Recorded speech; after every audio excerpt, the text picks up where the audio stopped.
इस्लाम इजाजत देता है कि घर से बाहर निकलो, आग को बुझाओ। हर आदमी अपना आधार कार्ड सही तरीके से बनवाए। ये मत मानिए कि सिर्फ मुसलमान टारगेट है। मुसलमान तो पहला टारगेट, दूसरा टारगेट दलित है, तीसरा टारगेट ट्राइबल है, चौथा टारगेट ओबीसी है, पांचवा टारगेट गरीब है, और आखिरी जो मुद्दा है वो ये है कि कैसे इस देश में मनुस्मृति लाया जाए और सारे लोगों को पढ़ाई से रोका जाए और इनके शासन को सदियों सदियों तक जारी किया जाए। ये मुद्दा है। एक्शन क्या होना चाहिए? प्लानिंग ये है कि जिस तरह से इन्होंने मास डिसइंफ्रेंच करने की आपको कोशिश की है, आप अपने को इनफ्रेंचाइज करने की कोशिश कीजिए। कैसे इनफ्रेंचाइज करेंगे? अपने सारे वोटिंग डॉक्यूमेंट्स को प्रॉपर तरीके से सबसे पहले बनाइए। आज ही जा करके हर आदमी अपना आधार कार्ड, अपना इलेक्शन आइडेंटिटी कार्ड, बाकी सारे कार्ड्स सही तरीके से बनवाए। जो आदमी घर शिफ्ट करता है, शिफ्टिंग के बाद मैंने किताब लिखी है, उसमें कहा गया है कि अगर एक दलित और एक मुसलमान अगर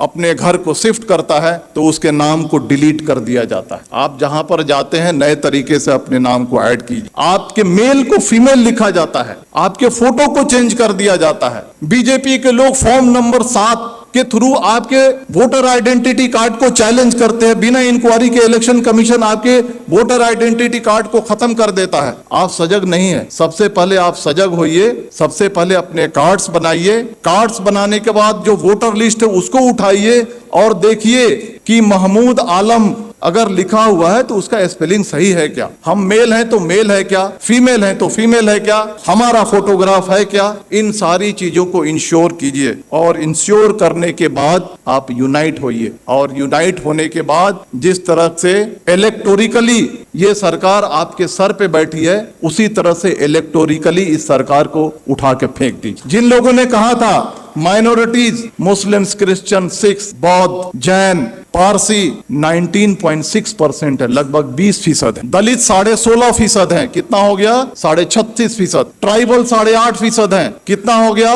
45% हो गया। अगर सेकुलर जो हमारे ओबीसी हैं और सेकुलर जो हमारे अपर कास्ट हैं, अगर इनको मिला दिया जाए तो हमारी तादाद 60 के ऊपर जाती है। और अगर हम चाह लें प्रॉपर तरीके से यूनाइट हो जाएं, प्रॉपर तरीके से अज़्म कर लें, प्रॉपर तरीके से साइलेंट रिवॉल्यूशन के लिए अगर हम तैयार हो जाएं, तो इस सरकार को हम इलेक्टोरिकली उखाड़ फेंक सकते हैं। और इसके लिए आपको तैयार होने की जरूरत। तो मेरे कहने का मतलब है कि दोस्तों, ये जो सारी चीजें जो आपके सामने फैक्ट्स हो रही हैं, ये हिंसा नहीं है, ये मणिपुर नहीं है, ये कश्मीर नहीं है, ये यूसीसी नहीं है, ये सीएए नहीं है। ये एक ही है कि आपको मास स्केल पे कैसे डिसइंफ्रेंचाइज किया जाए, वोट देने के अधिकार से आपको कैसे वंचित किया जाए। इस बात को समझिए, अपने वोटिंग राइट्स को समझिए। आपकी इस देश में कदर और कीमत क्यों है? क्योंकि आप वोट देते हैं। जिस दिन आपके वोटिंग राइट को खत्म कर दिया जाएगा, आप कीड़े मकोड़े हो जाएंगे। चाहे वो कोई भी समाज हो, चाहे वो दलित समाज हो,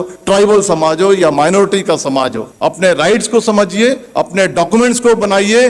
और आने वाले इलेक्शन में मैं कहना चाहता हूं कि वोट करना ये लगना चाहिए कि 100% दलितों ने, 100% मुसलमानों ने, 100% ट्राइबल ने वोट किया है। और अगर आने वाले इलेक्शन में अगर आप वोट नहीं करते हैं तो समझ जाइए कि आप अपने मजहब को धोखा दे रहे हैं, आप अपने देश को धोखा दे रहे हैं। अगर बाहर आग लगी हो और घर के अंदर अगर हम चैन से बैठते हैं, इस्लाम इसकी इजाजत नहीं देता है। देखिए, आपके सामने जो बातें हो रही हैं आज, इस चर्चा सत्र के 2 पार्ट है। एक पार्ट है यूसीसी और दूसरा पार्ट है मॉब वायलेंस। हम दोनों को अलग अलग चर्चा करेंगे। पहला मैं कहना चाहता हूं, हम यूसीसी को हम लेते हैं। आज से 6 महीना 1 साल पहले आपने देखा होगा कि लव जिहाद और धर्मांतरण इस देश का सबसे पहला मुद्दा था। अलग अलग रियासतें अपने अपने रियासत में कानून बना रही थी। कर्नाटक की बीजेपी सरकार कानून अलग से बना रही है, मध्य प्रदेश की सरकार अलग से कानून बना रही है, हरियाणा की खट्टर सरकार अलग से कानून बना रही है, धामी सरकार अलग से कानून बना रही है, योगी सरकार अलग से कानून बना रही है। मैं आपको कहना चाहता हूं कि हिंदू, मुसलमान, सिख, ईसाई ये सारे राष्ट्रीय स्तर के मजहब हैं भारत में। अगर एक मजहब से धर्मांतरण करके अगर कोई दूसरे मजहब में जाता है, अगर सरकार को लगता है तो यह राष्ट्रीय समस्या होनी चाहिए, तो सरकार एक कानून बना करके इस समस्या को हल क्यों नहीं करती है?